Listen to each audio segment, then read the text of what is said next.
¿Necesitas merch oficial de tus bandas favoritas? Entonces entra a House of Gods. Con cada compra que hagas en este sitio apoyás directo a las bandas y aportás para mejorar la calidad de vida de muchos animales sin hogar de América Latina, debido a sus donaciones periódicas a diferentes organizaciones de rescate y esterilización animal. House of Gods, envíos a toda Latinoamérica.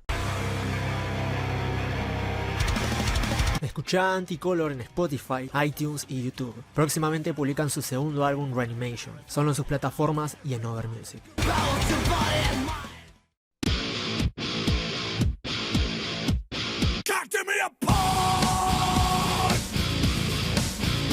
Fear Factory es una de las bandas estadounidenses más conocida y exitosa de la década de los 90 durante el surgimiento del metal alternativo e industrial. Formada en Los Ángeles, California en 1989 y con 10 álbumes lanzados, la banda evolucionó a través de una sucesión de sonidos dentro de su estilo principal de metal industrial, que los llevaron a un éxito tal que les permitió vender más de 1 millón de álbumes solo en Estados Unidos. Un éxito que pudo haber sido mayor de no ser por las disputas legales por las que tuvo que pasar la banda, que llevaron a que Dino Cazares sea el único miembro original de la banda. Y en el día de hoy, para saber más acerca de esta banda que marcó una generación en su tiempo junto con muchos grupos más, acá te traigo 9 curiosidades sobre Fear Factory. Espero de verdad que las disfrutes. Curiosidad número 1. Originalmente Fear Factory se formó en 1989 bajo el nombre de Ulceration, que la banda acordó que sería simplemente un nombre genial. En 1990 recién se adoptó el nombre Fear the Factory, el cual se inspiró en una fábrica que supuestamente la banda vio cerca de su sala de ensayo, que estaba custodiada por hombres que portaban rifles. Más tarde acortaron el nombre a Fear Factory. La primera formación de la banda eran el guitarrista Dino Cazares, el baterista Raymond Herrera, el bajista Dave Gibney y el vocalista Burton Bell, quien supuestamente fue reclutado porque Cazares quedó impresionado luego de escucharlo cantar New Year's Day de U2. Y a pesar de su sonido pesado posterior de metal alternativo, por el cual obtuvieron su fama mundial, las primeras grabaciones de demostración de Fear Factory estaban muy influenciadas por los primeros trabajos de Napalm Death y Godflesh, ya que antes de comenzar Fear Factory, Cazares estaba en la banda de grindcore Excruciating Terror, que dejó después de un mes, y Bell estuvo en la banda Hate Face, que se disolvió en 1989. Curiosidad número 2. Soul of a New Machine es el primer álbum de estudio de Fear Factory, y aunque este fue el primer disco de estudio que se lanzó de la banda, en realidad fue su segundo álbum grabado, ya que el disco Concrete se grabó en 1991, pero no se lanzó sino hasta 11 años después. Dino Cazares declaró que este álbum es un álbum conceptual sobre la creación por el hombre de una máquina que podría ser tecnológica o gubernamental. Este tipo de concepto en particular más tarde tomó un papel más prominente en algunos de los álbumes posteriores de Fear Factory. La canción Martyr trata sobre cómo Burton Bell estaba aburrido de su estilo de vida. Leechmaster y Manipulation tratan sobre problemas en las relaciones. Scapegoat se basó en cómo Cazares fue una vez acusado injustamente por la ley. Crisis es una canción contra la guerra. Crash Test se refiere a la experimentación con animales. Soft Rage se basa en el asesino en serie John Wayne Gacy. Las otras canciones contienen diferentes temas, además de también muestras de las películas Full Metal Jacket, Blade Runner y Apocalypse Now, que se escuchan esporádicamente a lo largo del álbum. El luchador profesional Jerry Lynn usó la canción Scapegoat como su tema musical durante su tiempo en Extreme Championship Wrestling, y Big God Raped Souls se usó en The Crow, City of Angels. Aparte, el entonces bajista Andrew Ships solo tocó en vivo con el grupo. Las pistas de bajo del álbum fueron interpretadas por Dino Cazares, aunque Ships fue acreditado como el bajista de la banda en el álbum. Curiosidad número 3.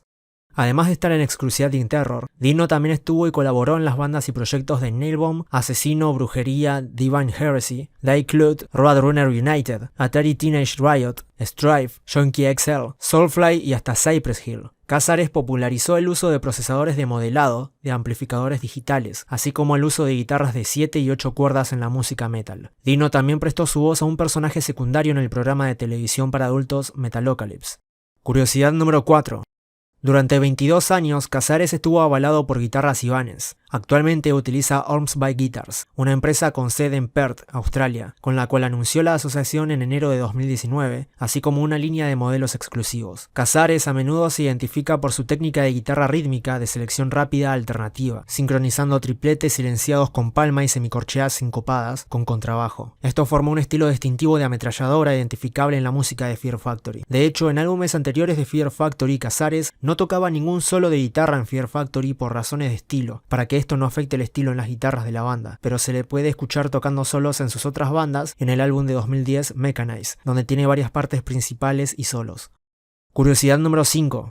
En términos de influencias en el trabajo del grupo, Dino Casares citó los intereses de los miembros de la banda en universos alternativos de fantasía y ciencia ficción, como la historia de Terminator y de Dune. Como ejemplo específico, su álbum debut, Soul of a New Machine, tomó su nombre directamente de una línea en una crítica de cine de la película Terminator 2, El juicio final. Incluso The Manufacture trata sobre las luchas de un hombre contra un gobierno controlado por máquinas, y cada canción es un capítulo de su vida. La banda dijo que ese álbum también se inspiró en la película 1 de Terminator. Obsolete continúa con esta historia que se nos cuentan de Manufacture, hablándonos sobre el futuro de la humanidad y cómo las máquinas se apoderaron de la humanidad. Pero en este caso la banda se inspiró en la creencia de que la humanidad se volvió demasiado dependiente de la tecnología. Bell explicó: hemos llegado al punto de la historia en el que el hombre es obsoleto. El hombre ha creado estas máquinas para hacer su vida más fácil, pero a la larga nos volvió obsoletos. Las máquinas que creó ahora lo están destruyendo. El hombre ya no es el ciudadano principal en la Tierra. Sin embargo, un héroe llamado Edge Crusher se propone a destruir las máquinas y a salvar a la humanidad. La historia de Obsolete también se inspiró a través de libros como The Boys from Brazil, Brave New World y 1984. A lo largo de los años, y hablando en términos generales, la película Blade Runner se convirtió en un tema recurrente, ya que la banda a menudo hace referencias líricas a la trama, así como también cita directamente líneas de la película. Curiosidad número 6.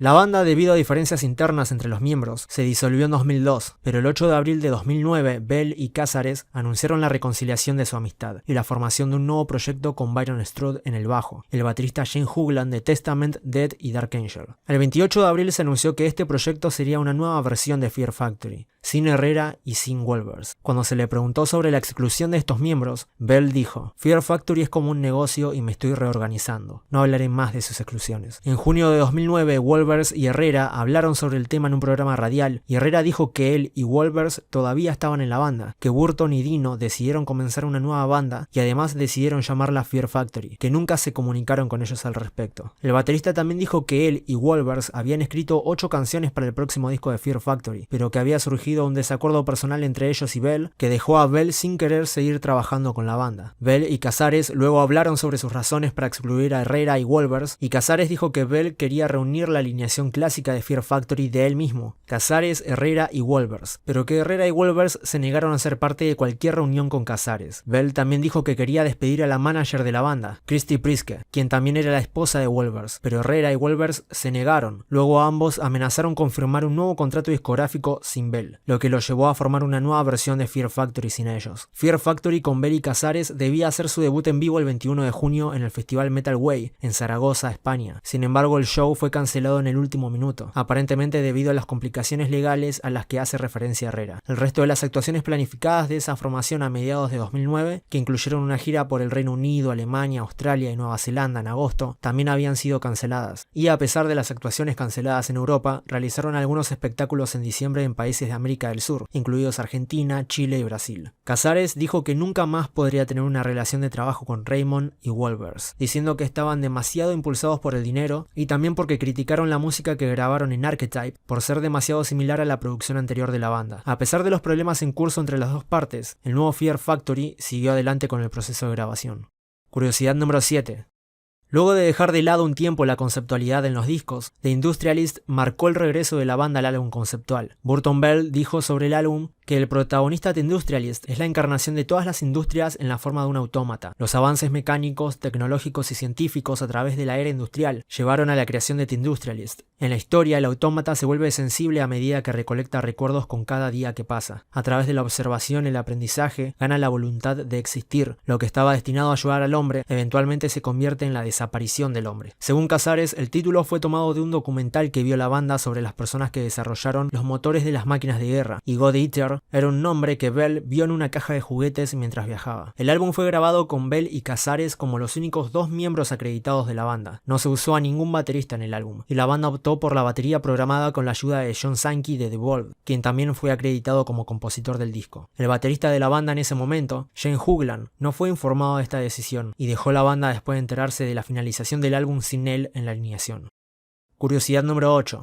Burton Bell es el cantante de Fear Factory y el único miembro que apareció en cada lanzamiento de la banda desde su primera demo en 1991 hasta su 10º álbum de estudio Aggression Continuum de 2021, para el cual incluso ni siquiera formó parte de la alineación, pero igualmente se usaron sus partes vocales. Después de la pausa de Fear Factory en 2002, Bell pasó a formar Ascension of the Watchers con John Bechdel en el estudio de Bechdel en Mifflinburg, Pensilvania. The Watchers lanzó un EP en línea titulado Iconoclast en 2005 y el 19 de febrero de 2008 sacó su primer álbum de larga duración, Numinosum, a través del sello discográfico Third Planet del líder de Ministry, Al Jourgensen. En febrero de 2017 Bell volvió a ocuparse de este proyecto y comenzó a grabar en Northstone Studios, Gales del Sur, colaborando con el solista galés Giles Lewis en un nuevo álbum titulado Apocrypha, y lo lanzó a través de Dissonance Productions. Pero aparte de estas dos bandas, Bell realizó canciones o voces invitadas en muchos registros. Junto con Dino apareció en la canción de Soulfly Eye for an Eye de 1998. Apareció como vocalista invitado en la canción Void de Apartment 26. Grabó una pista para la banda de metal británica This Is Menace, aunque la pista luego fue quitada de la edición final del álbum No End in Sight. Actuó en vivo en la gira de Ministry de 2008 cantando canciones como Stigmata, Thieves y So What, asumiendo las funciones vocales de Al Jourgensen. Se unió a Byron Strode para formar City of Fire, quien lanzó su álbum debut en agosto de 2009. Apareció en el álbum We Are the Others de D-Lane, proporcionando voz para la pista Where Is the Blood. Participó en el proyecto Tweaker de Chris Brenna en la canción I Am the One, destinada a aparecer en el álbum The Attraction to All Things Uncertain, además de tomar parte vocal en el disco Plastic Planet de GCR en 1995. Pero debido a los compromisos con Fear Factory, Bell no fue el vocalista de esta banda en el segundo álbum, Black Science. En 2012, Bell y Cazares recibieron el premio Revolver Golden Gods Icon, y después de 31 años como cantante de Fear Factory, anunció el 28 de septiembre de 2020 que había dejado la banda, citando una serie constante de representaciones deshonestas y acusaciones infundadas de miembros pasados y presentes de la banda, además de una amarga disputa entre él y Cazares. Sin embargo, su voz aparece en su 10º álbum de estudio que se completó en 2017, pero no se lanzó hasta 2021. Ese mismo año, en junio, Bell interpretó la canción réplica de Fear Factory con un grupo de músicos australianos en Sydney. Esto sucedió después de que él hiciera una sesión de DJ en un lugar local.